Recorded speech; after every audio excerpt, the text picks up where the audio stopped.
Good evening, everyone. Welcome to District of Squamish regular business meeting for Tuesday, February 4th. Squalin, Police Local, Last Homish, Owemayo. We are meeting tonight on the traditional territory of the Squamish Nation. A motion to adopt the agenda. Moved by Councillor French, seconded by Councillor Stoner. All those in favor? Opposed? Motion carries. A notice of motion, Council. Seeing none, we do not have any delegations this evening. Consideration of unscheduled public attendance. So this is someone in the public who feels they cannot wait 2 weeks to speak. Anyone here for the DVP will get a chance to speak. But if there's anybody else that has another topic that they feel can't wait 2 weeks, this is your opportunity to let us know. Okay, so we'll move on to our first item, which is DVP 157, Lot 2, Raven Road. Ms. Fletcher.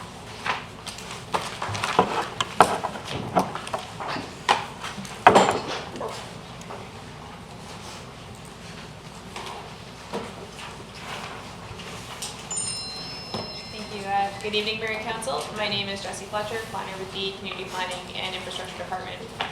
For consideration tonight is development variance permit number 157, which requests 2 variances to permit the construction of a single unit dwelling in Brackendale. Lot 2 Rayburn Road is located in Brackendale at the west end of Axon Road and the north end of Rayburn Road. The subject property is located east of Judd Slough, southeast of the Winnewaccop Squamish Nation Reserve, and north of Horse Creek. The subject property is zoned RS2 residential, and the OCP land use designation is residential neighborhood. The surrounding properties are also zoned RS2 and are also designated residential neighborhood. There are some nearby P3 zone properties, park, and some nearby residential mobile home zone properties. If the applicant is successful, a development permit for protection of the environment is required. Upon preliminary review, this property will be exempt as all proposed development is outside of the riparian assessment area. That's 30 meters from the high water mark of Judd Slough. A development permit for the protection from flood hazard is also required, as the property is adjacent to a secondary floodway to the south and the west. The applicant will be required to obtain a tree permit before the removal of any trees on site, while a spoil permit may be required for removal or deposit of soil. The subject lands are encumbered by a statutory right-of-way in the interest of BC Hydro. A 138 kilovolt transmission line runs through the property. BC Hydro has indicated that they intend to retain the full extent of the right-of-way well into the future. The yellow outline on the slide delineates the approximate extent of the statutory right-of-way. In this area, no construction of structures is permitted, including the projection of eaves and other building features. BC Hydro in conversation has indicated that the type of activity that is typically permitted in these areas is limited to outdoor space and parking, but both of these uses would still require BC Hydro authorization. Lot 2 is the only lot with developable potential on the west side of Rayburn Road. This image shows the extent of the developable area of Lot 2 and an outline of the footprint of the maximum size of the structure that could be built on the lot under the existing zoning. The statutory right-of-way covers 75% of the lot area, leaving 25% of it developable. The applicant is seeking 2 variances to the District of Squamish zoning bylaw, number 2200, to permit the construction of a single unit dwelling. The first requested variance seeks to reduce the front yard setback of the RS2 zone from 7.62 meters, 25 feet, to 3.05 meters, or 10 feet. The second requested variance seeks to reduce the exterior side setback from the required 4.57 meters, 15 feet, to again 3.05 meters, or 10 feet. The figure on your screen shows the variances requested in relation to the property. The intent of the front yard setback and exterior side yard setbacks are to ensure that use of the property does not negatively impact traffic circulation and parking, including pedestrians, to ensure sufficient space exists for services, to allow room for open space, and to provide filtration areas for stormwater runoff. In some cases, variances are justified without hardship when the intent of the bylaw is not compromised or when the variance facilitates infill development in appropriate growth areas. In this instance, no rationally conforming structure can be built, and a clear hardship exists, and the variance does not compromise the intent of the bylaw. The images to the left show the existing limited visibility at the corner of Axon and Rayburn, and the required site triangle that applies to all corner lots in Squamish. The redevelopment of this corner lot will improve visibility and traffic safety in the opinion of staff. The top right image shows the extent of the existing road paving. Only 6 meters of the 20-meter road dedication is paved, and there are no intents to widen that. This reflects the fact that both this road and Axon Road are classified as limited local roads. The general terrain of Brackendale slopes to the southwest. Stormwater ditches exist along both sides of Rayburn Road. A stormwater ditch to the north side of Axon Road flows into the stormwater ditch on the west side of Rayburn Road by way of culvert across Axon. The majority of the lots on Rayburn on the west side are deemed to be undevelopable by BC Hydro due to the existence of a statutory right-of-way. These lands will remain permeable indefinitely, limiting the impact of these proposed development on this area's stormwater. Legislated and district processes for engagement were followed for this application. A development sign was installed on the property and the project was posted to the online development showcase. Only 9 requests for a public information meeting were received during the 21-day period, which is below the threshold to require a meeting. 1 additional comment was received as well as petition during the 21-day period. Additional comments in the public information meeting requests have been received since that period. Some of these are included tonight in your report package in blue. Concerns cited by the concerned members of the public include the existing hydro right-of-way. Staff note that the proposed variance would place the dwelling outside of the right-of-way. The proximity to Judd Slough has been cited in some of the letters, and staff note that this is being dealt with through DPA 1. All development appears to be outside the 30-meter riparian assessment area, which has been determined by a qualified environmental professional. Letters cited the potential impacts on wildlife. Staff note that again, this is dealt with through the DPA 1 and tree permit processes. Staff also note that Lot 2 is the only lot with developable potential under the existing statutory right-of-way. Concerns about the height of the buildings have been cited.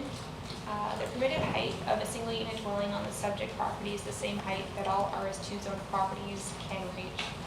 The potential 3-story building will be taller than the existing homes on Rayburn Road. Staff note that if any of the existing homes were redeveloped, they would be permitted to achieve the same height without a variance. This taller height recognizes the constraint on building habitable space below the flood construction level. The maximum height is 9 meters or 29 feet. One letter states that a bonus of 1.5 meters is available for the home and that the home could achieve a height of 10.5 meters. Based on the information available to staff, it is highly unlikely that the applicant would be eligible for the bonus, as the natural grade is not 1.5 meters lower than the flood construction level, which is a requirement to achieve that bonus. If it were achieved, the overall height of the home would only be 0.15 meters taller than if the applicant did not seek the height bonus. There were also concerns that this may create a precedent in the neighborhood. As staff note that this variance is only supported because a significant hardship exists. The extent of this constraint is unusual, and after thorough review, staff believe that the intent of the bylaw is not compromised. Other concerns include the potential impact on sight lines. After visiting the properties, staff note that there are existing constraints to sight lines because of the existing trees that project beyond the property line and into the road dedication.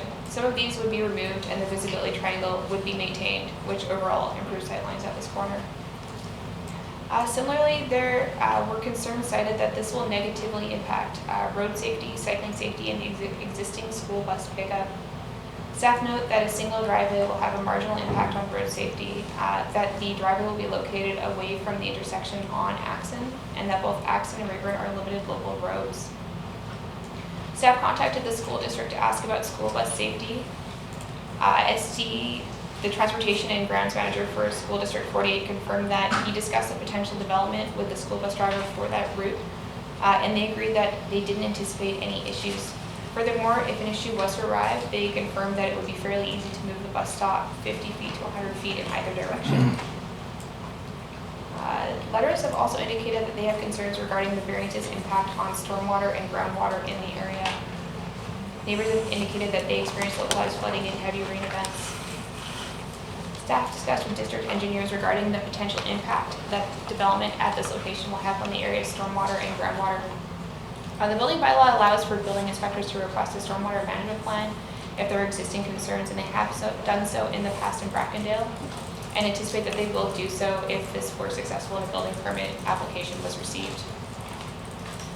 Increased groundwater displacement impacting homes across Axon and Rayburn is possible, but any impact is likely marginal unless that if the existing neighborhood homes were to redevelop. Significant groundwater displacement typically occurs when homes are sunk into the ground for a considerable amount, i.e. when a full basement is sunk into the ground.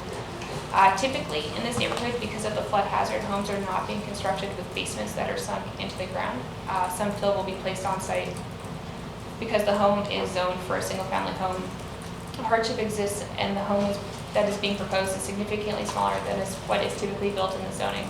Staff do not consider this an issue likely to be exacerbated by the proposed variance. Staff recommend that council authorize the issuance of development variance permit number 157 as presented, and that the mayor and general manager of corporate services be authorized to execute the permit. Thank you, Ms. Fletcher. So we'll have an opportunity for the public to speak tonight to the variances, but I will go to council first with any questions for staff. Councilor Pettingill. I'm just wondering if I get clarification on hardship, and if that's a legal definition and provincial regulation, or that's our concept and our policy or our practice, or where that falls. Through the mayor, there is sort of best practice for hardship, and typically it's a constraint that the lot has on it that you could not build around. So for example, we often see that with angular shaped lots where they can't build a lawfully conforming structure within the setbacks due to a constraint on the lot, whether that's lot shape or a statutory right of way, for example. So, and is there then, it's an expectation though that we have created that any lot should be developable, and therefore if there are setbacks or whatever that make it hard, we decide that's a hardship, and therefore our practice is to find a way to work with variances. Is that, or is there some provincial guideline regulation that sort of says you have to accommodate hardship? Mr. Valdez, do you want to? Through you, Mayor. There is no provincial legislation around hardship, but as Jesse pointed out, it's essentially when there's a physical constraint on a property or a legal constraint that reduces the building footprint to such that is impractical, essentially, to build to the zoning, the uses permitted in the zoning bylaw. Okay. Other questions? Thank you. I just want to touch on the stormwater portion and the drainage issues. I'm pretty familiar with the drainage issues in Brackendale, and that you think you touched on your last slide where the stormwater management plan, and that's not part of, that wouldn't be part of this, but that would be at building permit phase where that information would be required. Through the mayor, yes, that's correct. At building permit, typically in these situations where staff have observed stormwater issues, they will request a stormwater plan. It's within the building bylaw to request that, and then it would need to conform to the regulation of the subdivision and development control bylaw. Okay. Thank you. That was my main piece. Any questions? Dr. Pettingill? So just picking up on the stormwater, I think the report, some of the residents in the area claim that there has been stormwater management issues on the site to date. The report says we don't anticipate it'll make it any worse, but also that property owner has an obligation to manage stormwater. So if we put all those things together, I guess how do we reconcile that? Or, you know, if there's been issues to date, if that's accurate, and they haven't been dealt with, how will that change, or how will we address that, or do we expect that this will somehow make this better? Or are there new requirements once a home is there to do more, a better job of stormwater management than in the past? Through the mayor, any new home is required to manage their own stormwater on site so that it doesn't run off in a way that would exacerbate issues on other properties. In some areas, it's not as important to see a stormwater management plan in the depth that they might at this location because they don't see the issues that we see here. But it is, anytime a new home goes in, they need to show that they can manage their stormwater on site and that it wouldn't run off and overwhelm the system as it is. So essentially this wouldn't make, we don't anticipate it would make the situation worse based on what we know and what we would expect. And that's within the regulation. Okay, any other council questions before I go to the public? Okay, so both the proponent and the public have the opportunity to speak this evening. Unlike a rezoning and a public hearing where you can speak to any aspect of the development, development variance permit limits us to only hearing from the public on the variances requested. So this is the front setback from 7.62 meters to 3.05 meters, and the exterior side setback from 4.57 to 3.05. If you wish to speak, just raise your hand and come forward to the podium and state your name, address. Don't touch the microphone though, it's kind of twitchy. And we'll go from there. Everyone will have 5 minutes to speak. So is there anyone who wishes to speak this evening? Come forward. Good evening. My name is Kane Seward. I'm the applicant of the variance. I've lived and worked here in Squamish for 5 years now. I'm applying for this variance to build a small home so I can get into the housing market in Squamish. This is my father, Toby. He's assisting me through the development process and is going to speak to a few points. Thank you. Good evening, Mayor and councilors. I haven't got too much more to repeat from the staff report, but just very quickly, the hydro right-of-way limits this property as noted by staff, and the only way to actually build on it is to achieve a variance that we've asked for. It's the only one of 9 lots in this area that actually can be built on because the rest are covered almost exclusively by the right-of-way.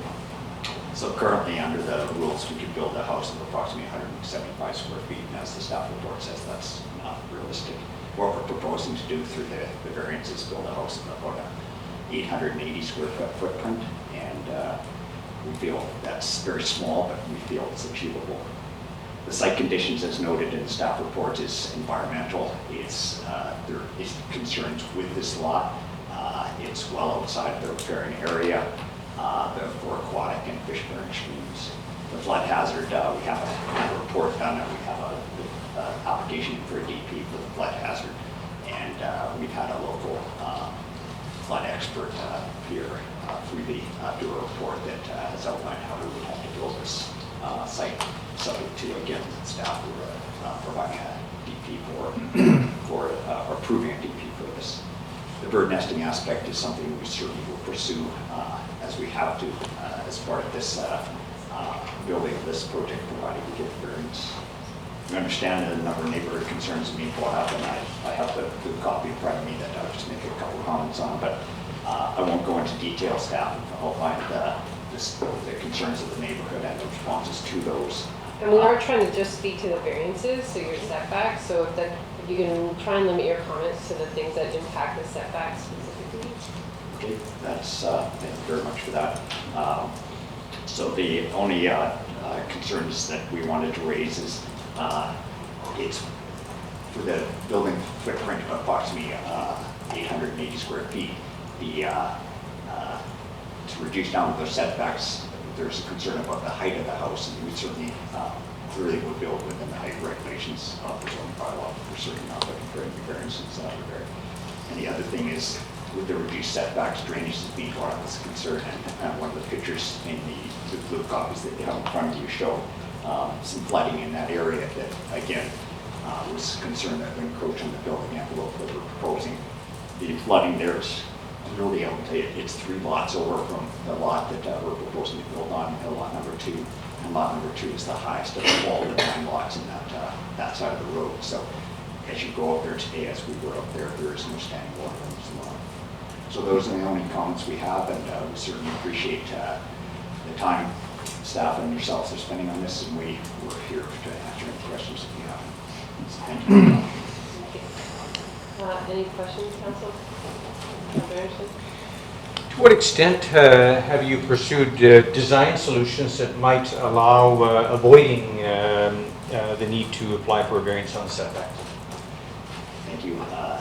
We we looked at that, and right now the only design solution is built to 175 square foot footprint, and it's not buildable at all. So we've actually looked at what variances we could ask for to achieve 880 square foot building footprint.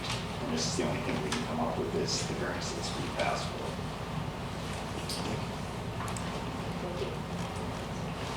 All right, thank you. Oh, do you have a question? No. Okay.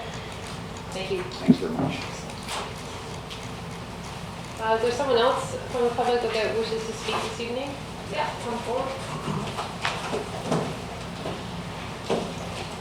Just your name and address, and don't touch the microphone. Thank you. Hi, my name is Richard Armstrong. I live at 1098 Exon Road, which is directly across from lot 2, the development in question. Yeah, good evening, Mayor and Council members. Thanks for your time here. So, I'd like to start off with thanks for the presentation of all the information that's been put together for this. But I might start with, I feel, my wife and myself feel like the requested setback variance, the 60% front setback especially, along with the potential 3-story dwelling, is not uniform in character with the surrounding properties.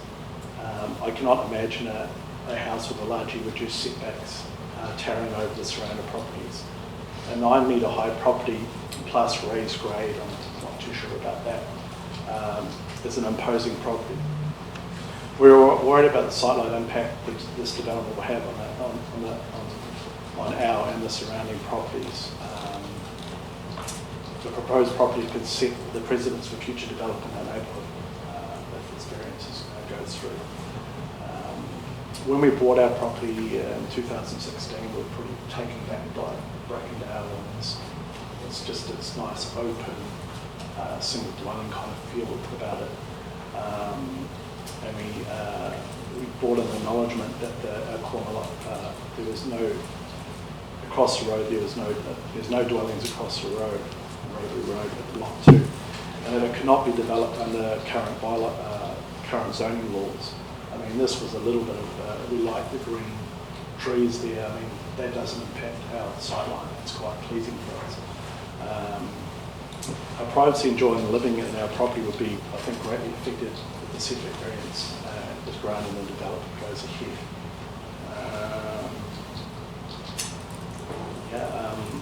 I had some other things to talk about, but it's getting off topic here. I'll leave that, how it would impact myself, and I know the feel of the neighbourhood is in the same light as what I just spoke about. Yeah, but thank you for your time. Thank you, Mr. Armstrong. Any questions, Council? Thank you. Is there anyone else that wants to speak this evening from the public? Yeah, come forward.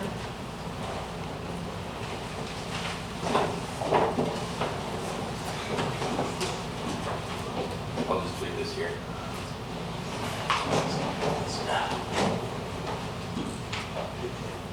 Hi everyone, my name is Rob Van Duyn. I'm not that good with public speaking, so please bear with me. Some of us aren't here, so don't worry about it. I live at 41884 Rayburn Road, right across from the proposed development. And so I was thinking, you know, I'm not good with public speaking, maybe I'll build something to scale. So I built this to scale. This here has... Rob, you're gonna have to stay at the microphone because we record the live meeting, but if you'd like, someone can hold that for you. I can point from here probably. Okay. Sorry. So yeah, as you guys can probably see from that side, this is a height for 10.5 meters. And that's to half the distance of the roof, I believe. It's only half the distance between the top plate and the top of the roof. That's 10.5 meters. And then on those black marks, that's where the 9 meters comes into, you can see the roof slope, where 9 meters comes to. So it's just kind of to scale the front and sides, and then the back lot obviously goes further. And then, yeah, with this rain this last week, I think me and Rick we're possibly the only ones that didn't get flooded. So if this development goes in across the street, possibly we might get flooded next time, because I know my neighbor right next to us, John, his whole basement got flooded and he had to rip out carpets and drywall and all that stuff. And then as for hardship, can I talk to that? Is it hardship if they don't own the property yet? That's just a question. So, that's all I got. Okay, thank you. Is there any questions? For staff Yep. on this, and I don't know if you can see the lines, but could you repeat what you said about the height of this proposed building? So the permitted height of the building is 9 meters. There is a letter that states that there's a 1.5 meter bonus available. If they were to seek the bonus, they would have to sink the building below the existing grade of road, so ultimately would come to the same height. So the way we measure heights, a little tricky to explain, but essentially, if the house is, and if the house will be 9 meters tall from 0.6 meters from the crown of road in either circumstance. So I have a good slide, but it's a little confusing. I think what you're saying is that if, to get to the 10.5, you have to sink the house down. You have to sink the house down. So it doesn't go greater than 9 meters. It doesn't go to greater than 9 meters above the crown of road, and it's just a tricky way we measure height. The bonus isn't available the way it looks because the difference between the natural grade and the flood construction level is less than 1.5 meters. There's a tricky way to achieve the height bonus, but that would require sinking the building lower than the existing grade, which would essentially make it the same height. Thank you. And also the 9 meters is only halfway the height of the roof, so it's actually higher than 9 meters. Through the mayor to clarify, that would depend on what type of roof they decided to build. So if it was a flat roof, it would go to the top of the roof. If it was a peaked roof, it would go to halfway. We don't have the design yet. I I see what you're used saying. this with the plot drawing that was documented here. Just using a 5 and 12 roof. Any other questions? Thank you for your presentation. Get that way. Yep, and you can leave it there, whatever you wish.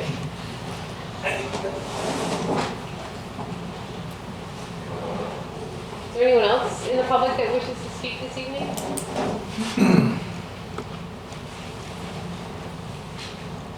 Okay, seeing none, council, any further questions for staff?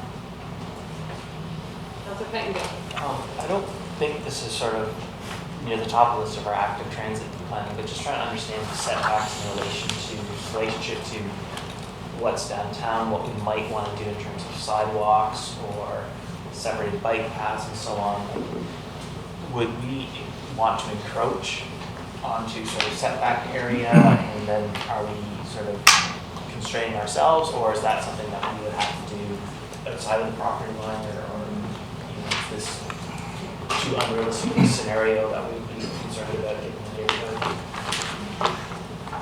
Through the mayor, we don't anticipate any issues here based on the amount of density on both these roads, and also we have a 20-meter road dedication, and only currently 6 meters of that is paved on both Axon and Ray Road. So in the event that in the future we did decide to put sidewalks or bike lanes in, there is a lot of room there. There's more room than a lot of the roads we have in other neighborhoods.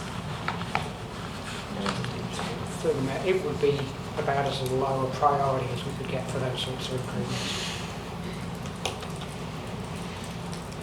Any other questions? I'll just check back with the public. Is there anyone who wishes to speak? Final opportunity. Okay, seeing none, council? Councilor Race. I'll move the recommendation and speak for the second. Seconded by Councilor French. Councilor Race. Thank you. So first of all, excuse my voice, and certainly I think I'm partly losing it today. But first of all, there is no doubt in my mind that there is a hardship that exists with respect to this lot. And the variances, when we talk about hardships, it is a subjective thing. It's how we as individuals look at the situation. But we have typically in the past granted hardship variances where there's been some constraint to the lot. Sometimes it's in irregular shape. Sometimes with some of the ones in the hills and Trumpet Woods and so forth, there's been rock outcroppings and so forth that will impact the building footprint. Here it's a hydro right-of-way, but the effect is the same. To try to comply with the existing zoning means you're looking at something not much bigger than a postage stamp. So for me, there's no doubt that this constitutes a hardship for that particular lot. And therefore, we are able to consider the variances that are requested. So there's two variances requested, side and front setback. But I think it's important to note that apart from that, what's proposed will comply with the existing zoning in the neighborhood. There is no variance for height requested. So this house could be built in almost any lot around that neighborhood to that height. And as I drove through Brackendale today and I went to have a look at this area, there are a lot of examples where newer construction, which today is just higher and has flood construction levels that didn't exist when a lot of the housing was built, are higher than the older housing. It's kind of the inevitable process going through a renovation or a renewal of a neighborhood. So to me, height is not an issue. The house being built where it is on a lot that is probably going to be the only lot on that block, on that side of the block, to me would have minimal impact on wildlife. There will be trees cut down, but there is lots of green space around there. We're not talking about a whole subdivision, we're just talking about one house. So I wouldn't expect any more impact to wildlife than on building any one of the other houses around the area. Drainage is interesting. Staff said the drainage is basically southwest, which is away from other houses in that area. And there really is no indication that the building of this house will cause any flooding on adjacent properties. I can understand concerns about flooding. We had quite a severe storm impact event last week. But there's no indication that a building on this site would cause any additional stress for housing. And I think it's important to note that in the building process, steps are taken and have to be taken to require homeowners to manage, as staff said, the runoff from their particular property. So I don't see an issue with that. So the question really is left for me is, what is the impact of the setbacks? In other variance applications I've been part of for setbacks, there's been concerns because there's side yard setback issues and now you're moving one house closer to another house. Sometimes that causes friction within a neighborhood. That's not the case here. The nearest house is across the street. And so moving it a little bit one way or the other to allow it to be built, to me, is not an undue impact on the neighborhood. And I think it's also to allow this variance is consistent with policies that we've sort of practiced in council in the past, in my experience, and that is taking advantage of infill lots. Housing is a difficult thing these days, and land is in short supply, and so we sometimes have to make variances and make things work for people, and we've done that with a variety of different circumstances. So for those reasons, I would allow the variance and support the resolution. Thank you, Councilor Race. Councilor Fresh, did you want to speak to the motion? Sure. Councilor Race expressed very eloquently everything that I had in mind. Anybody else? Councilor Stone. Yeah, I will also be supporting the motion. Councilor Race did very well articulate very many things there, but I think the other piece that really sticks with me is the OCP policy that we have around this and really supporting where we can the infill lots and diverse housing forms where we need to. And this is one of those examples where there's clearly a hardship on this property.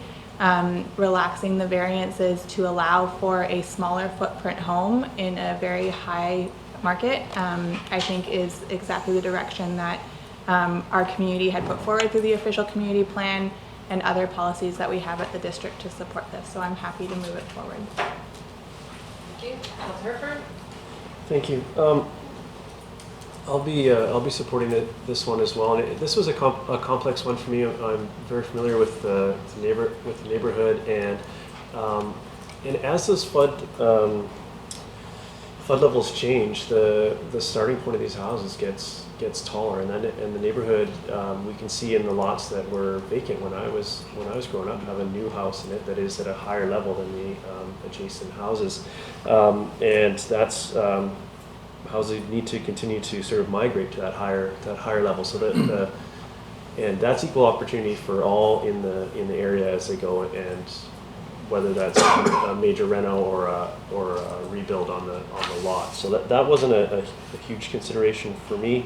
The infill, I think, is important. We are seeing the neighborhoods throughout town changing with these secondary dwelling units that are appearing, and that's not something that's going to be possible on this lot in any way. So to me, this is almost a secondary dwelling unit into itself, just given the size it's going to be able to be achieved there. So water is a concern there. Flood level sort of speaks to that, but I'm sure that we can manage the stormwater runoff from the information that I have, and through the building, through another process that's separate to this. So as far as the setbacks go in that spot, I think it will improve sightlines around that corner, and doesn't substantively decrease space between the houses, as it's sort of a standalone there. And the other side, the rest of that block south from there on Rayburn, I don't think there's not a design or a variance that can get anything done on those lots. So I don't think it'll be a substantive change to the overall feel of the street. So for those reasons, I'll be supporting this one. Thank you. Any other comments? Councilor Pangil and then Councilor Anderson. Yeah, this one's a bit challenging for me, because when I look at where the right-of-way is, it makes me suspect that there was just an assumption that this area was undevelopable, and that we might not have, given a lot of attention to the zoning and therefore potential hardship down the road, because that right-of-way is so wide across that whole section of land. And so the hardship piece is a bit of a struggle for me on this one. But on the other hand, we know we have to look at getting more density into our neighborhoods. And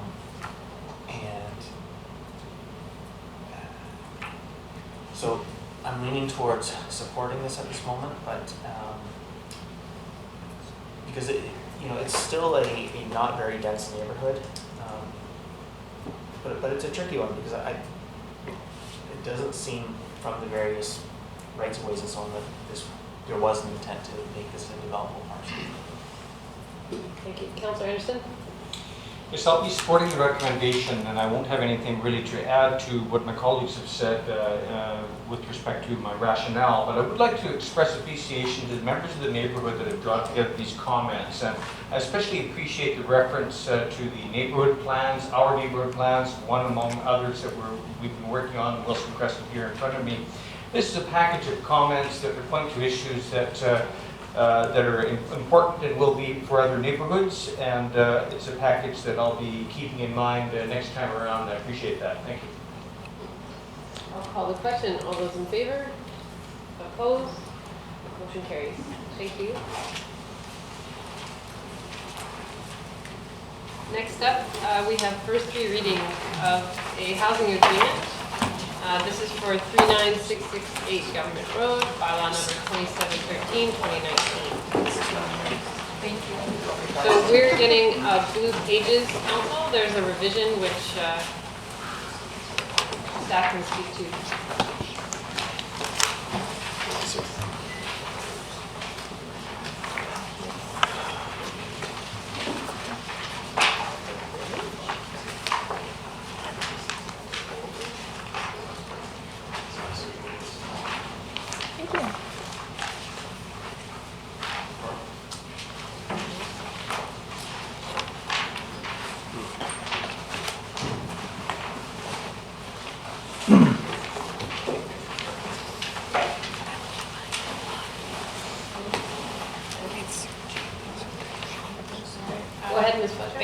Good evening, Mayor and Council. My name is Jessie Fletcher, planner with the Community Planning Department. For consideration tonight is Housing Agreement Bylaw number 2713. And in your hands you have a blue copy of the Housing Agreement Bylaw that includes the Schedule B floor plan that was missing in the original housing agreement. So this agreement is for a development permit application that's located at 39668 Government Road. This application is scheduled to be reviewed by council at the March 3rd regular meeting. So this is an administrative first 3 readings for a housing agreement bylaw. This housing agreement secures 100% of the residential units that are proposed as market rental in perpetuity under one strata as per the priority development application policy. The associated development permit, again, will be reviewed by council on the March 3rd regular meeting. The housing agreement bylaw would only be adopted if the DP were approved. Staff recommend that council give District of Squamish housing agreement bylaw number 2713 first 3 readings. Questions?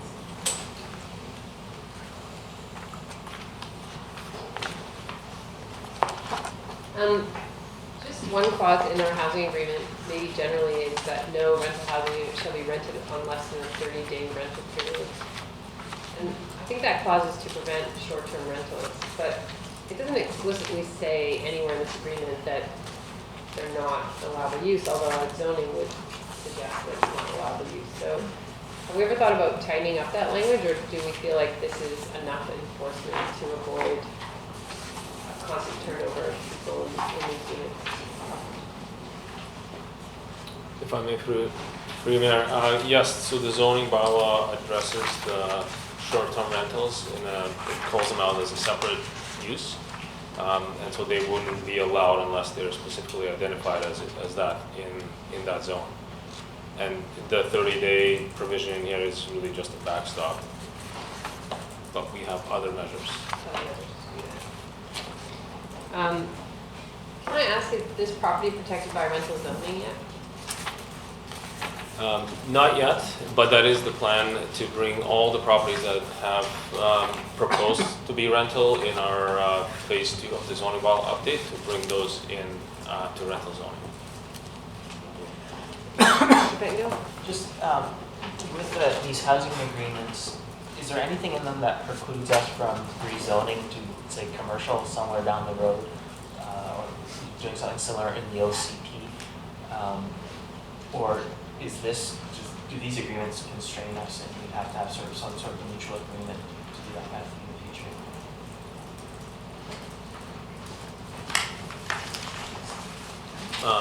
Through you, Mayor.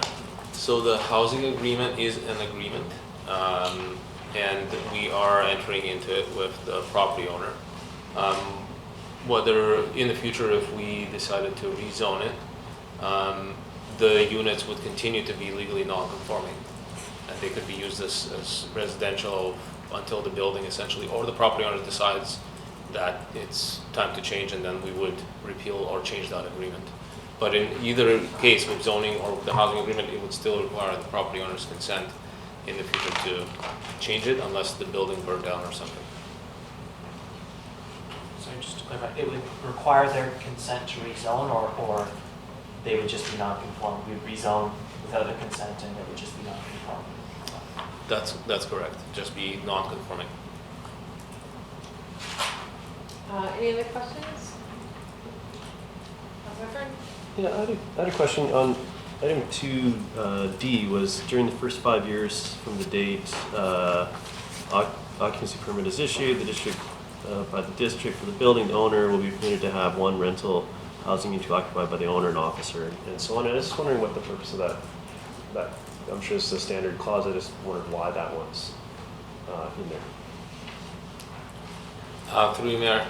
That is not really a standard clause. It is something some of these clauses, there's a bit of negotiation between the proponent and the staff. And in this case, because this is a company that plans to be building other projects in Squamish, and the housing agreement prevents shareholders or employees of the company to be staying in the units. They wanted the ability to have one unit for their staff while they're building other projects. So we agreed on a certain amount of time to allow for that. Okay, any further questions? Seeing none, someone will move. I'll move to condition. Moved by Councillor Herford, seconded by Councillor Race. Any comments? All those in favor? Opposed, motion carries. Thank you. Thank you. Next up, we have adoption of another housing agreement. This time it's for 38012 3rd Avenue, bylaw number 2717-2020. Who'd like to move adoption? Moved by Councillor Stoner, seconded by Councillor Herford. All those in favor? Opposed, motion carries. We're on to staff reports. 9A is emergency support services and emergency operations center grant applications. Chief Ms. Stoner's here and Ms. Latimer. Good evening, Mayor and Council. My name is Megan Latimer. I'm the Emergency Program Coordinator with the District of Squamish. We're here this evening to seek Council's approval to apply for 2 grants under the Community Emergency Preparedness Fund. One is the Emergency Support Services Grant. Under the Emergency Program Act, municipalities and regional districts are responsible for responding to emergencies in their areas, including providing emergency support services. This includes provision of accommodation, food, clothing, other services to people who are evacuated from their homes by different disasters. Over the last year in the province of BC, Emergency Management BC has been undergoing a process of modernizing the registration of evacuees, moving from a paper-based system to a digital system. This grant that we're applying for will allow us to move towards putting in place the infrastructure for electronic registration reporting of evacuees here in Squamish. It'll allow us to purchase the necessary technology, including tablets and charging stations, and provide ESS personnel, both district staff as well as volunteers in the district, with training on how to use the new digital registration platform. We'll also be including partners such as Squamish Nation and Squamish and Lillooet Regional District volunteers for this training. They'll be invited to participate, and we'll be running an exercise as well at the end of the grant period.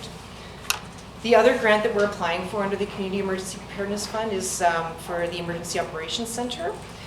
This grant will enable the district to invest in staff training and a functional exercise and enable the acquisition of new Emergency Operations Center equipment to support response and recovery.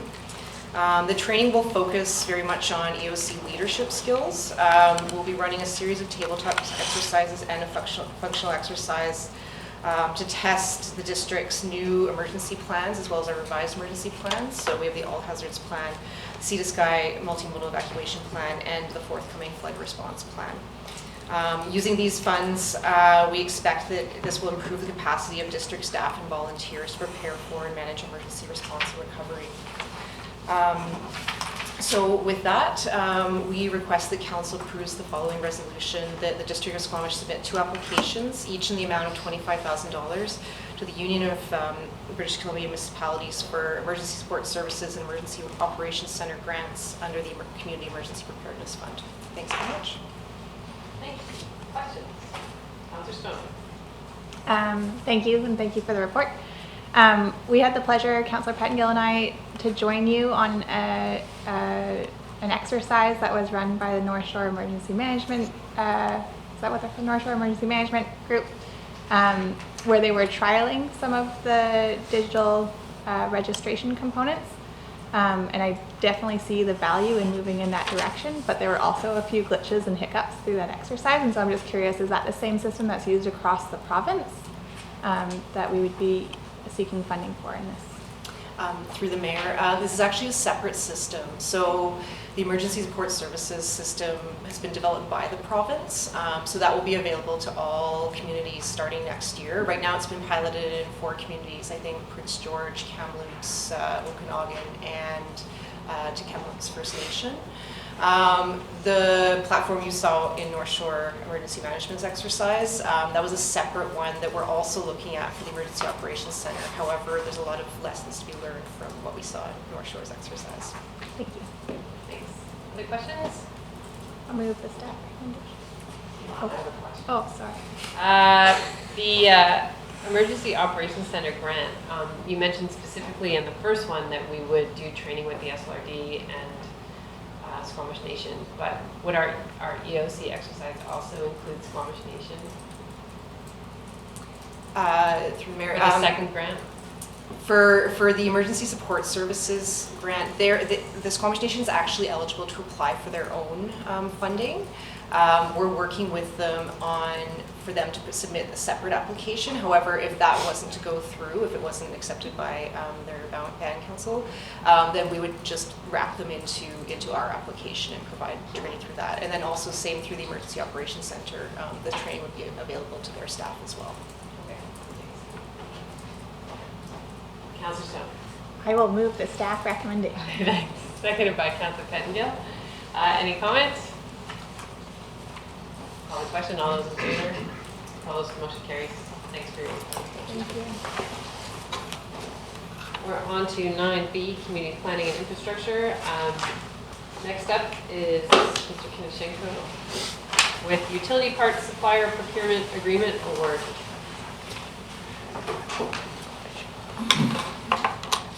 Good evening, Mayor and Council. And you're not alone. I'm not alone.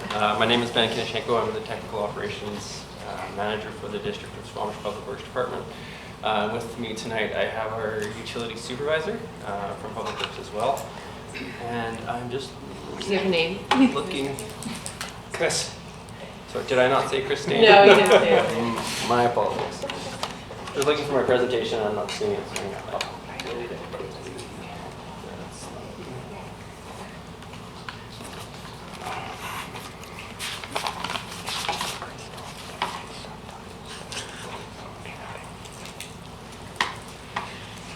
All right, so tonight Chris and I are here to talk to council about awarding a flexible multi-year procurement contract for utilities parts supply to a company called Flowcore. But before we get to that, I just wanted to talk to council a little bit about what are utility parts and what do we use them for. So these are an example of our commonly used materials for maintenance, repair, and upgrade of water, sanitary, and storm sewer systems infrastructure. Parts include valves, fire hydrants, service saddles, pipe restraints, and a plethora of other materials. Some of the programs... You didn't want us to point them out what we thought each of those things were. That's not a test. I'm joking. All right. Examples of the services provided using these materials are servicing for private lots, mostly single-family homes and duplexes. So the Utilities Department will do the installation, repair, and upgrade of these services. A number of years ago, we adjusted this program through a bylaw amendment to be paid at cost by the customers. And it allows us to provide a quote for the work, for the customer to pay in advance for that work. And essentially because we're doing this multi-year procurement agreement and we're going to have reduced costs for these materials, we'll be able to pass those costs directly to the customers. These are examples of water and sewer services. So on the left-hand side, you have a water service. You'll notice the gray pipe is likely a fiber line, and then the yellow right next to the corporation stop there. Not a corporation stop, a water water shut-off. Water shut-off valve. Thank you, Chris. Is a gas line. So they're not altogether uncomplicated excavations.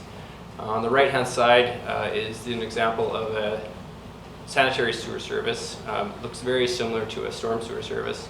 And this is one of our skilled operators making sure that the pipe is at the right grade so that the sewage will drain properly from the home. Another example of where we might use these parts is when we have water main breaks. So this is an example. Beautiful picture. It's very picturesque.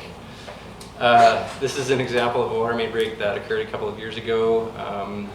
It was ultimately There are still some older pipes in town, and the contractor working on the capital project hit the water main. One of the advantages of having a reliable source of supply of these parts and having the parts on the shelf is that our crews can make repair quite quickly, like in a matter of hours, and have water service back online. However, I am happy to report to council that through our benchmarking program in utilities, we've noticed that water main breaks, the occurrence of water main breaks, has been reduced significantly over the last 5 years, especially compared to the group average. So this is a conglomeration of municipalities across Canada. And this is thanks in part to the district's asset management programs and our capital replacement and preventative maintenance programs. Another area where we use these parts is for PRV maintenance, or pressure reducing valve. We have about 16 of them throughout the community. Regulates pressures in the water mains. And then another area where we've been using a lot of these parts is for our fire hydrant installation program. So a number of years ago, an NFPA, National Fire Protection, well, Bill's gone, agency study actually identified areas of the district that were deficient in number of fire hydrants. So we've had a 5-year ongoing program to install new fire hydrants. That's been done in-house. And other odd jobs. This was a biofilter at the wastewater treatment plant that we reconstructed a couple of years ago. Essentially, it uses compost, or spent compost from the Kearney's Biosolids facility to treat odors from the wastewater treatment plant. So it's a biological process for odor removal. A little bit on the procurement process we went through. So the district released a RFP on BC Bid and the district website. 3 responses were received and evaluated on the basis of overall price and greenhouse gas reduction and implementation initiatives, among other categories. And the benefits of a multi-year agreement to the district include a more efficient procurement process, so fewer competitive processes for staff to manage, fewer POs, fewer invoices to process. We get preferred customer rates. We get fixed pricing for the first 2 years, an adjusted pricing the 3rd year, and then optional extension of contract for 2 more years. And then bulk shipment. So we reduce our freight costs and our overall greenhouse gas emissions by bundling shipments. So the motion before council is that the District of Squamish award a multi-year agreement for supply of utility parts to Flowcor, and that the Mayor Corporate Officer be authorized to execute the appropriate agreement and contract documents. Thank you. Any questions? Councilor Anderson. Yes, I note that the report to council here has not been reviewed by our municipal procurement manager. Presumably the overall philosophy that you're expounding and recommendation would be the same as what we would anticipate from the procurement manager, but I'm just wondering why it would not go that route as a matter of course. I can answer that question. So through the mayor, our procurement manager did help us run the RFP process, and he helped us rate the responses as well. So he was deeply involved, and he did informally review the report and the presentation before they came to council. Very good, thank you.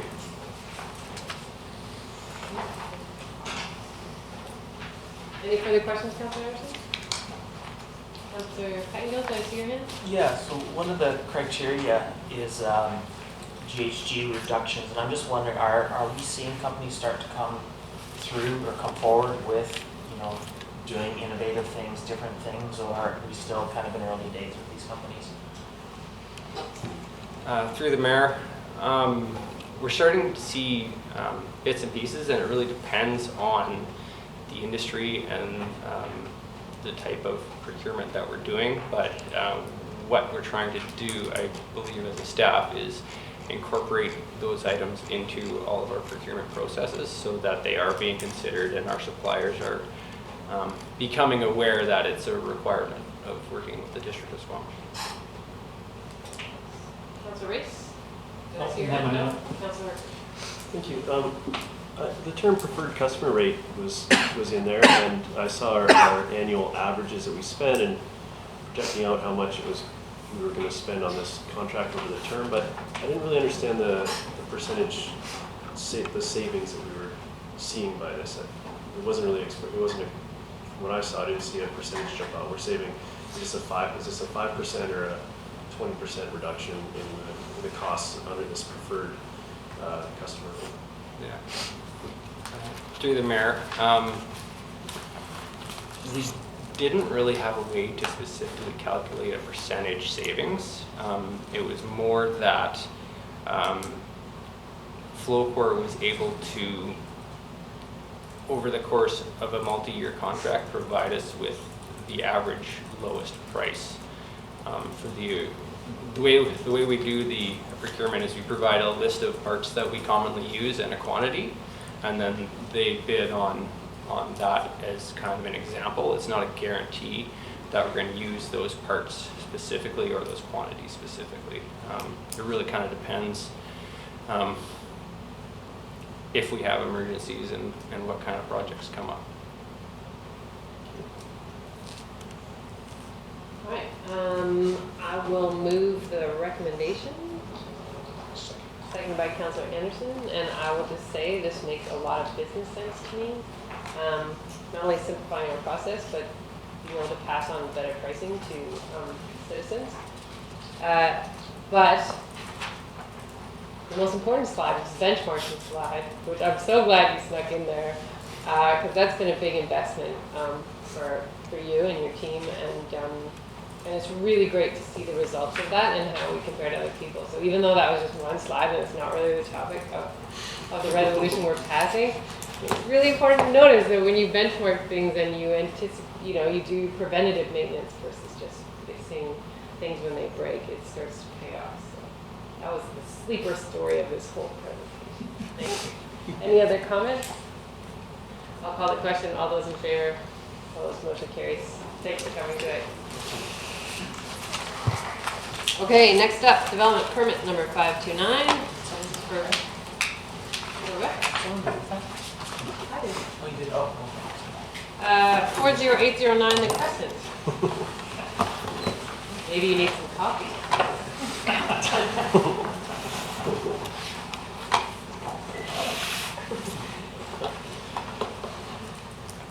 Ready, Mr. Daly? I am. Me too. All right. Go for it. Good evening, Mayor and Council. My name is Brian Daly, Development and Subdivision Coordinator with Community Planning. I'm here tonight to present development permit number 529. Subject property is a vacant lot in the University Heights Phase 2 subdivision. Neighboring properties to the northwest are vacant single detached housing lots. To the north is a vacant lot planned for future multifamily development. Apartments are located to the east of the property. The 4,100 square meter site is zoned UH1. The Phase 1 subdivision was completed in 2006. Phase 2 was completed in 2019.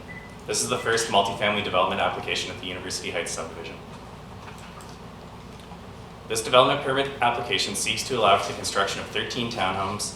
The proposed development meets the UH1 zoning requirements and development permit area 11 guidelines.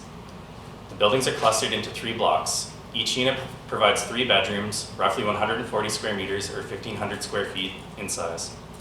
A sloped access path is provided from the accessible parking spaces to the front of all units and to the sidewalk on the Crescent. Vehicle access to the development is provided off Huckleberry Drive. Each unit has a separate garage providing the required vehicle and bicycle parking spaces and includes pre-wiring to facilitate electric vehicle charging. Each unit will have geothermal heating, and the developer has also committed that any equipment integral for the heating of the building or hot water system will use a renewable energy source, and that no gas fireplaces will be provided in any of the dwelling units. The only appliances that potentially could use gas would be barbecues or stoves. A shared garbage, recycling, and compost bin room is proposed for the development.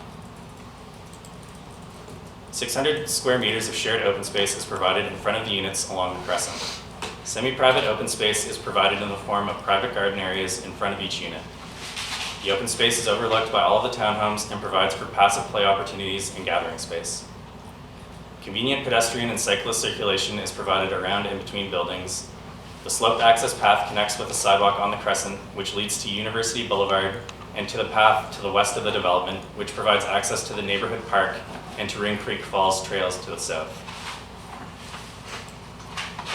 The townhouses are divided into 3 blocks to break down the scale of development. The roof lines are unique and bold, in keeping with the design aesthetic of the adjacent single detached housing subdivision. The materials and colors are selected for durability, ease of maintenance, and modern appearance. The buildings use a topography to their advantage so that the main floor, front entry doors face the street and connect to the common outdoor space. The driveway and garage entrances are located at the rear, 1 story below. Landscape plantings are low maintenance and a mix of native and adaptive species. There are 3 open grass areas to provide for communal open space. The remainder of the area will be planted with wildflower mix. The wildflower meadows act as pollinators and will provide for low maintenance planting for the future strata. Public and private outdoor space is delineated by low hedging. The proposed buildings and site design have been reviewed for alignment with Development Permit Area 11 guidelines. Staff review conclude that the guidelines are largely met. Legislative and district processes for engagement were followed for this application. A development proposal sign was installed on the property and was advertised on the development showcase. No comments were received. Given that the proposal conforms with the Development Permit Area 11 guidelines, staff recommend the council issue the development permit, subject to the provision of landscape bonding and securing a commitment from the proponent that any equipment integral for the heating of the building or hot water system will use a renewable energy source, and that no gas fireplaces will be provided in any of the dwelling units. That concludes my presentation. Any questions? Questions? Councilor Rice. Thank you. Just the provision about no gas fireplaces, is that something we're requesting or is it being offered? Through the mayor, we had discussions with the proponent and had discussed if they were open to it, and they offered that. Geothermal heating is a requirement in that entire subdivision, so they were already prepared. They were already going ahead with that, but we were seeing if they were open to using a renewable energy source for the heating and hot water systems, and they agreed to that. And is that a specific policy we've adopted, or is it just, you think it's the right thing to do? If I may, through Mayor, we're really following council's climate emergency declaration. And so in this case, it's completely voluntary. We suggested to the applicant that this would be something that the district would be interested in seeing, and they have agreed voluntarily to do it.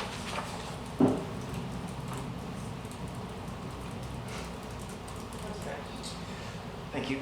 I note the geothermal system, and I don't remember seeing anything about heat pumps in any of the documentation.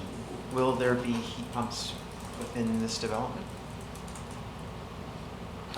Through you, Mayor, that would likely come up during the building permit application review, and my understanding is that there is a covenant on title that requires the developer to provide geothermal heating. I'm not sure about heat pumps, but essentially what the commitment we were trying to secure is that any equipment that's going to be integral for heating the house or the hot water would use a renewable energy source. Other hands? So a couple things, and I wanted to dig into this. So as I understand, this is a development permit. There's no variances. It's consistent with our zoning. So this is really a non-discretionary permit. Through the mayor, that's correct. Okay. And I want to check on the commitment.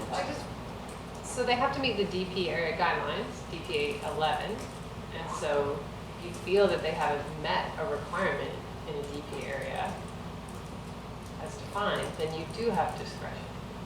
Right. But there's no variance requested. Yes, but it's very much it's not like it's not like a variance or a rezoning or something. Not Just that's correct. clarifying But that. to say that you have no discretion is not entirely accurate. Thank you. When we speak about the commitment, is that a covenant or some sort of legal requirement the proponent is willing to accept at this point, or this is just articulating there is this promise, but it is really just a promise? Through the mayor, we would likely secure that through a covenant. just didn't specifically specify it in the recommendation, we would receive the landscape bonding and have them enter into a covenant, and then once that is registered on title, it would go with the issuance of the development permit. Keep going. So final two things. The one, I think as we go forward, can continue to have discussions. I think we should look at home cooking and those sorts of things as well, because it's not just the gas that gets burned in the home, it's the whole supply chain, the fracking, the fusion of emissions throughout the whole supply chain that I think we need to be We're still on questions, Councilor. There's no motion. Oh, sorry. Okay. Sorry, I'll hold for comments. Okay. Questions? One of the questions I had was just about the landscaping plan, and I know ADP pointed out the need for trees, but it seems like such a huge lot, and there's not very many trees in the shared space up front. And is that? Through you, Mayor, the landscape architect felt that there are a number of existing street trees along the boulevard. So their position was that there are a number of existing street trees that will kind of screen the development, and then leaving that outdoor open space more open would allow for more activation and play area for people to use, as opposed to kind of increasing the number of trees in that area. These are really good for fighting climate change. And for avoiding heat islands. Is that seating in one area? It's hard to tell from this plan whether there's seating in the common area. It looks like there possibly is. Yes, so this kind of the rocky looking items in this area here. Yeah, those are kind of boulders / seating to kind of keep it naturalized, and that sort of is, people can gather here while this area is being activated or used for play areas, but these boulders here are used for seating. These boulders along here are for retaining. And do we have any requirements in the CPRA guideline for the number of trees or tree coverage? No, this is one of the much older development permit areas. It was done back when the Sea to Sky sub-area plan was originally done, and it is quite vague. Is there an opportunity to update that, Mr. Villaniskis, at any point?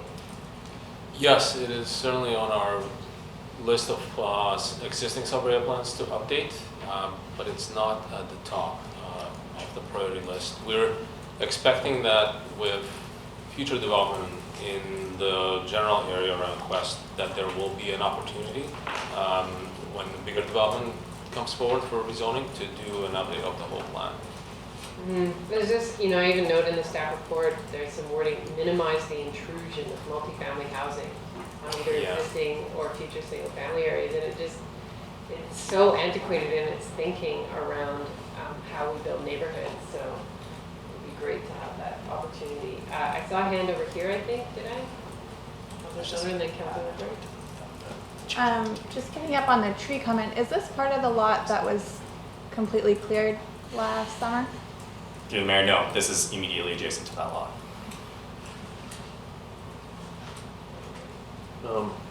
Yeah, we're going down a tree rabbit hole here, I think, but I'm just looking at our latest, through our GIS, the latest aerial image of that, and trees in the boulevard, there's none at this time. So since this shot, which was aerial 2019, is there fresh landscaping in the boulevard that's not showing here? Through the Mayor, yes, a substantial amount of landscaping was completed over the past summer and fall, so there are a number of trees in there now.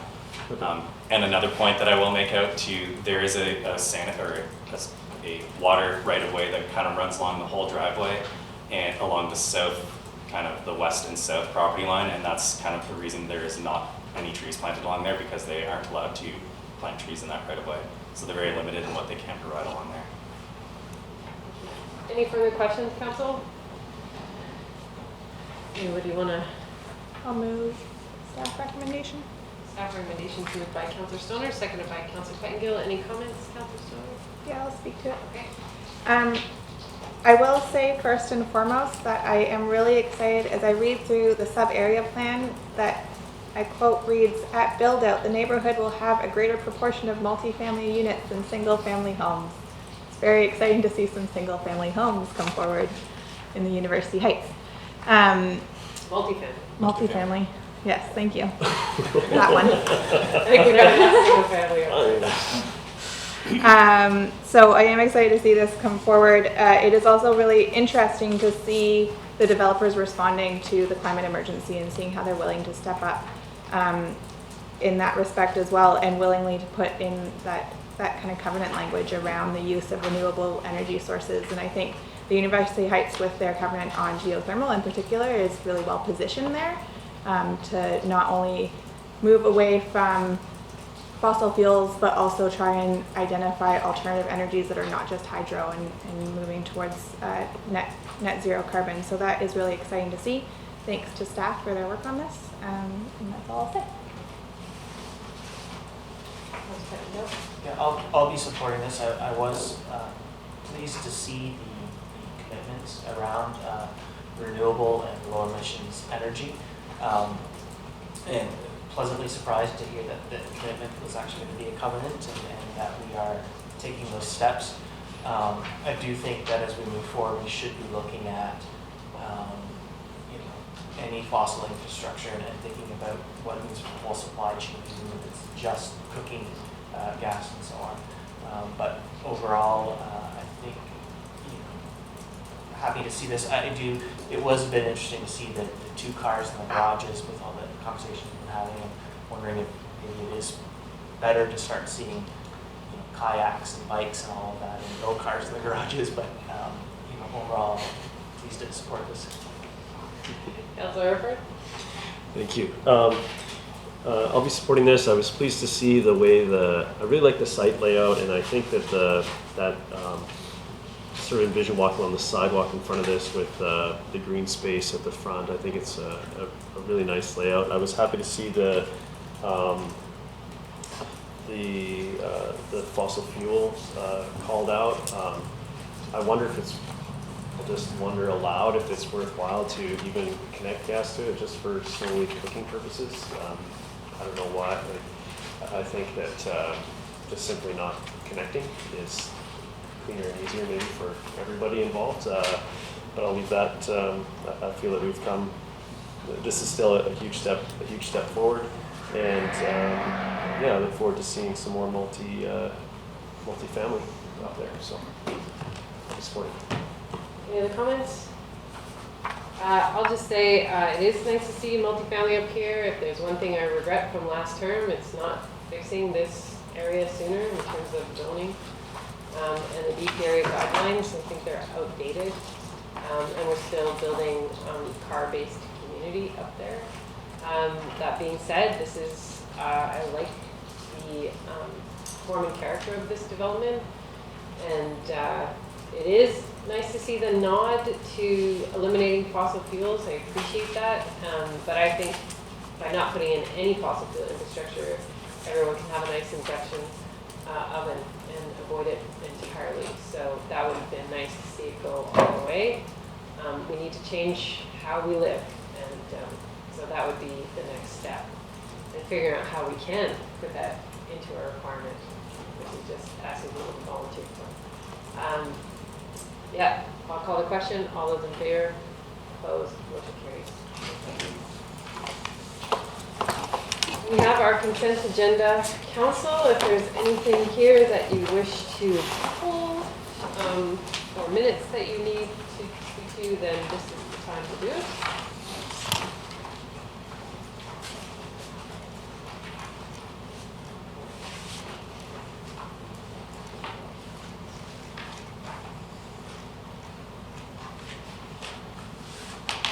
Okay, seeing none.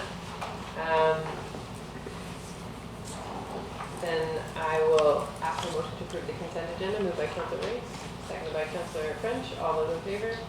Opposed? Motion carries. Correspondence. Action requested from R. Fleming, the 2020 Premier's Award of Excellence in Education. That the correspondence from the Ministry of Education be referred to the Manager of Communications for inclusion in the district e-news. Great educators around here. Moved by Councillor Stoner, seconded by Councillor Hurford. All those in favor, opposed, motion carries. And that there's a proclamation request that the District of Squamish proclaim February 6, 2020 as International Day of Zero Tolerance Day for Female Genital Mutilation. And now the reason this is in correspondence is because there's no representative here asking for this proclamation, so it really is at the discretion of the council.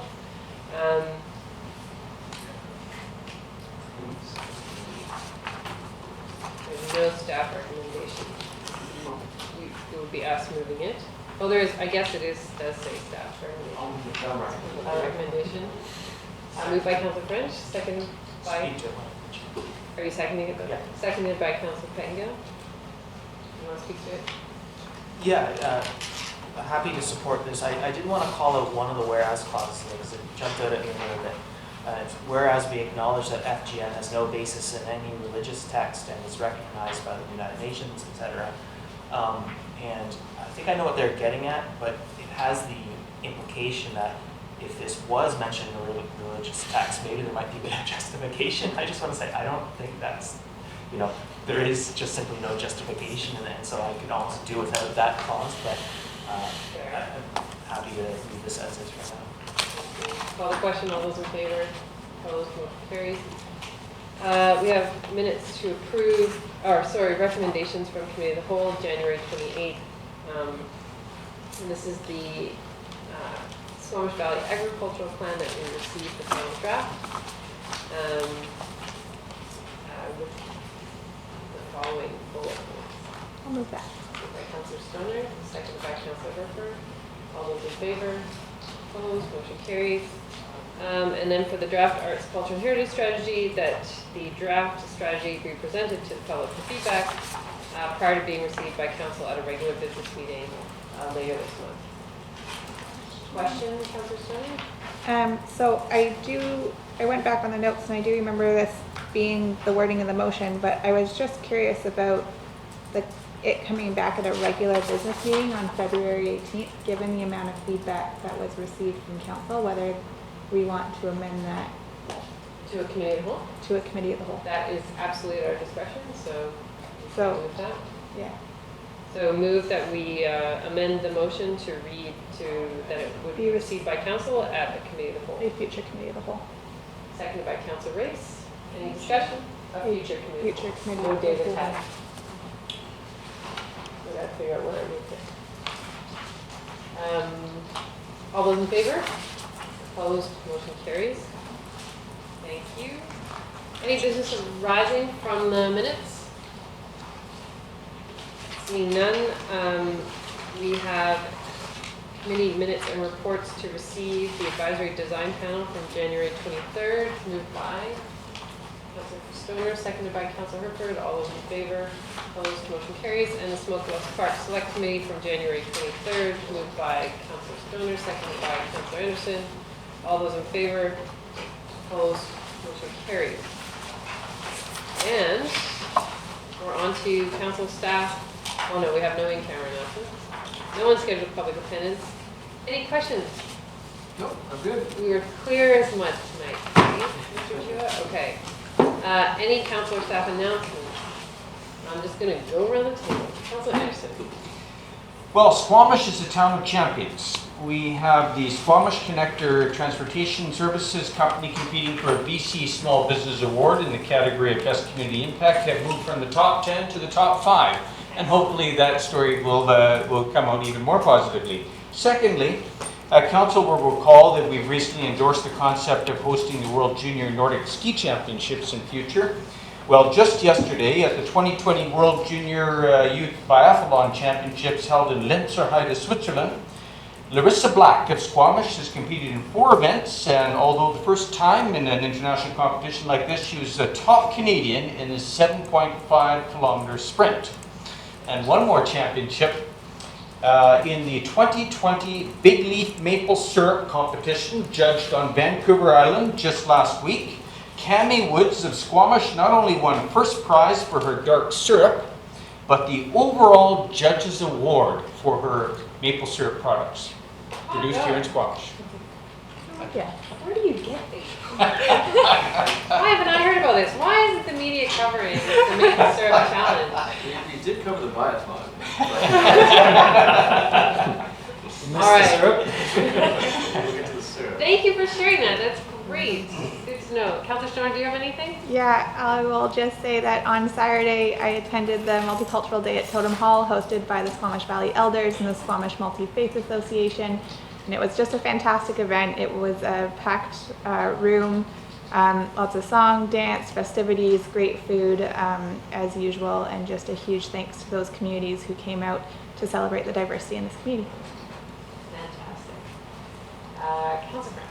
I wanted to highlight that the Squamish Arts Council 2020 Community Arts and Culture Enhancement Grant applications are now available. This is a great opportunity for anybody that is artistic to make an application for some funding and have, hopefully, their artistic dream come true and potentially enrich our community with some form of public art.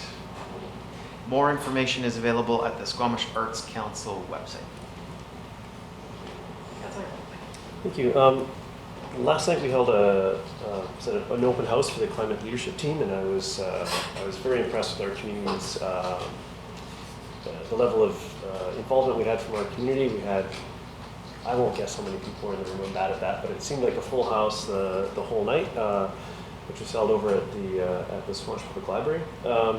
And that was a great event, and I look forward to the continuing work being done there. And I think last time we had a regular meeting, I had a shout out for Public Works, and at that point they were dealing with snow and keeping us all working. And I think it's worth noting this time around, since we last met, with that last bout of rain that was taking care of all the snow, it was really interesting to see sort of some of the background work of the staff in getting prepared for what we knew was going to be a heavy event. And it was nice to see how our community was ready for what happened, and with a few minor hiccups as I watched the news, I was glad to see that we didn't need to make the newsreels, and that goes to all the work that's being done through Public Works, as well as implementing all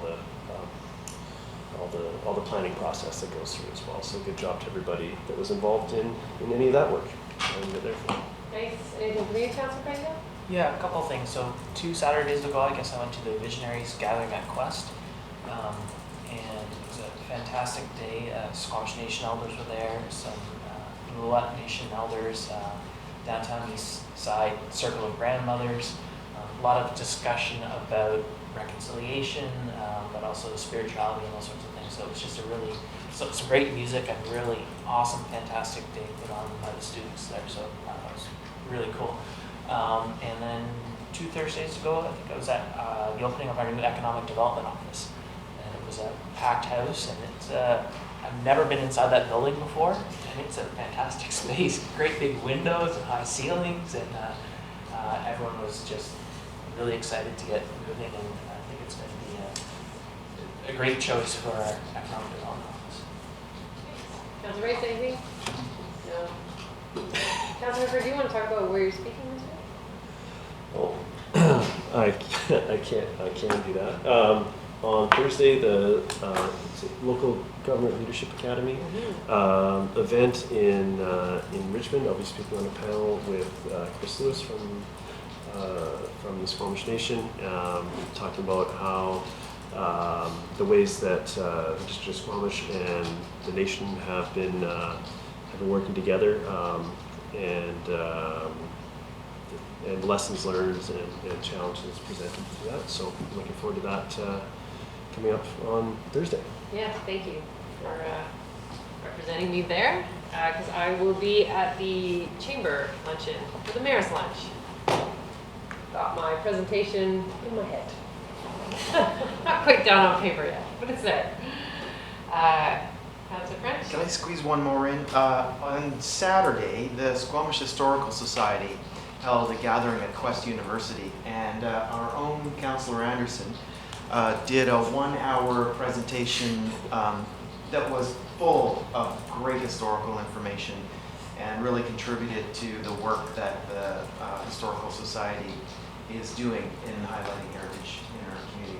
It was a great presentation at a great meeting and some very productive, forward-moving work on the part of the society. Very good. Thank you. And speaking of heritage, our next podcast should be coming out this week, and there is another heritage moment from Councilor Anderson. This one about dogs, horses, cows. The topic of the podcast is off-leash dogs, and I was not able to stump Councilor Anderson of finding a heritage moment. It found a very good one. So with that, I'll get a motion to terminate. Moved by Councilor Stoner, second by Councilor Pettengill. All those in favor, opposed, motion carries. Thanks all.